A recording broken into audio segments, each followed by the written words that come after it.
Hello, my name is Peter Head, Chief Executive of the charity the Ecological Sequestration Trust. Between 2004 and 2011, I had the opportunity to lead 600 brilliant staff in integrated city planning with consultant Arup. It was in planning cities for the ecological age in China that we first uncovered together the beauty of embracing complexity, converging rapidly on surprisingly beautiful and culturally rich solutions. We knew that up to that point we'd been planning for solutions that would actually increase wider pollution, exploit natural systems, and undermine health and well-being. Because GDP growth was the economic objective, our ecological aid solutions were not being implemented. All these stakeholders were realizing the need for change too, but they were all saying it was the others' job to lead and make the paradigm shift happen. I decided in April 2011 to step out of consulting into the scary missing middle and explore how collaboration for city-region transformation could happen. I created the charity to listen to everyone globally and create a way forward to meet all their needs, mapping the complexity on the way. I then assembled world leaders of everything to go forward on an accelerated learning journey of transformation with necessary open source, free-to-use tools. The Rockefeller Foundation supported 3 critical convening meetings of world leaders in 2015, 16 and 17, which helped create the basis for going forward with this mission, drawing in more and more partners who could help test and scale the outcomes. The first meeting worked out how innovative finance and insurance could be used to help cities move forward to manage risk and deliver global goals. The second created Roadmap 2030, which was a detailed plan for scale-up, which would enable city regions to draw on all of the world's initiatives, including implementing the new urban agenda. The feedback was that no one person could understand it, but it would be great to try it out. So for the third meeting, we brought together partners who could support demonstration cities around the world to go on the accelerated learning journey, leaving no one behind. Roadmap 2030 is an online open resource that shows how city regions in every country of the world can move forward with transformational change to deliver the Sustainable Development Goals, the Paris Agreement, and the Sendai Risk Management Framework. It gives access to the current initiatives and policies and best practice, and shows how academia, private sector, local and national governments can collaborate in smart partnerships with the active participation of communities and faiths. It shows how data can be turned into wisdom, how we can move away from unrewarding and unproductive finance, and embrace an understanding of the connections between global, national, and local risks. In the same period, I contributed to the 2015 Planetary Health Commission report, which showed starkly how critical our soils, oceans, and ecology are to our continued health. Resilience in city regions must be built on the bedrock of improved soils, healthier forests, and oceans, which will create the clean water, healthier soils and food and energy we need to support 10 billion people in 2050. We need regenerative resilience planning, not tweaking and reacting to the old paradigm and its impacts. I cannot emphasize this enough, and Roadmap 2030 sets out how to do it and how to finance it. At the core is moving forward with collaborative, human, ecological, economic resource systems health, what we call CHEER. To do this, community stakeholders need to draw data into a systems model of human activity and the surrounding natural systems, linked to an economics model built around human well-being. For example, showing the benefits of reduced long-term mental and physical healthcare costs from improved air quality and active lifestyles linked to green spaces.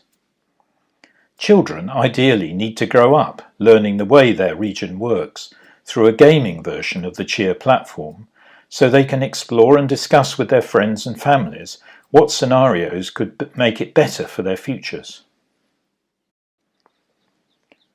Another beautiful part of the journey has been the convening in Zug of the world's faiths and investment leaders, supported by Roadmap 2030, to commit to working together to support protection and regeneration of the sacred planet, a single goal they all share in this complexity.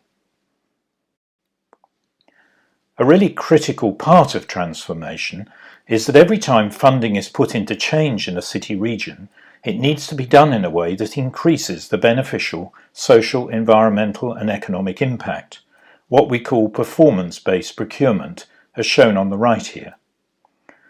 A cheer platform will show impacts and so can be used for this purpose in a competitive tendering situation, so a city region can then encourage business models that provide critical services to support well-being through infrastructure.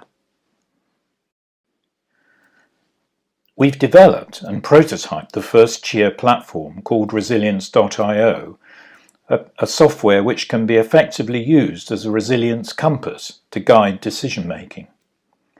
The platform will be able to be downloaded and set up by any city region within the boundary of their choosing, loading up their own data on their servers, and then the intranet can be accessed by all stakeholders through mobile devices to work together on solutions that meet their planning objectives. We're creating a digital link to Earth-scale models so that any city region can call down future Earth-scale change risks, including access to open-source geo-satellite data. The Global Information System (GIS) platform has an agent-based modelling layer of human characteristics. It then has a resource processing layer in which digital twins of typical human and ecological system processes, including infrastructure, can be placed in their relevant locations, and resource flows, pollutants and wastes can then be modelled and quantified. Finally, there is an economics and policy layer linked to the other layers. Future scenarios, like different development densities, can then be tested. We plan to have cockpits for each discipline so they can use the common shared data platform in their daily work, with a dashboard to show how they're changing the Sustainable Development Goals and other objectives. We're sure this will build the magic of collective intelligence, which will in turn on the joy and beauty of local creative transformation and consciousness of what is happening to the planet. We were funded by the UK Government Department of International Development to build the first prototype in 2016 and take it to Accra in Ghana. The stakeholders in Accra, across 15 separately governed districts of the metropolitan area, came together and voted to tackle the most pressing problem of water supply and sanitation, and this led to creating an investment plan to deliver Sustainable Development Goal 6 by 2030. An independent collaborative laboratory was formed to support stakeholders in development of this integrated plan. They found enough data and had the platform running within 6 months. The feedback's on our website and was very encouraging. In fact, the government's National Planning and Development Commission and the Ministry of Finance said it was so good they wanted to roll it out to every district in Ghana to link district and national planning. We immediately uncovered in this work some non-resilient choices of infrastructure from the past. A desalination plant that could not get enough energy from the grid and had to be served by offshore oil barges, increasing carbon emissions and water costs.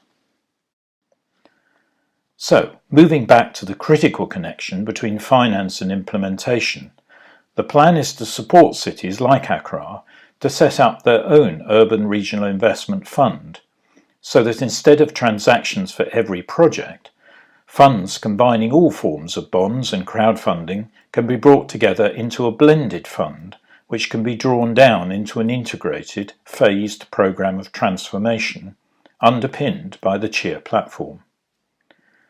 We've set up a new company Resilience Brokers Limited, to help scale this up across the world. An exciting conclusion of our research is that a saving of up to 40% in total infrastructure investment can be achieved by a smart selection of projects in an integrated system. This could be an investment saving of as much as 3% of GDP per year, and combined with green bonds, could close the funding gap and free up more money for social services. An example would be funding of land regeneration and tree planting to improve water and food supply, reduce flood risk, and lower healthcare costs. This can be supported by mutual and cooperative insurance for better community resilience. So to finish, here is the Resilience Brokers programme that we'll now take forward with ICLEI as a key partner.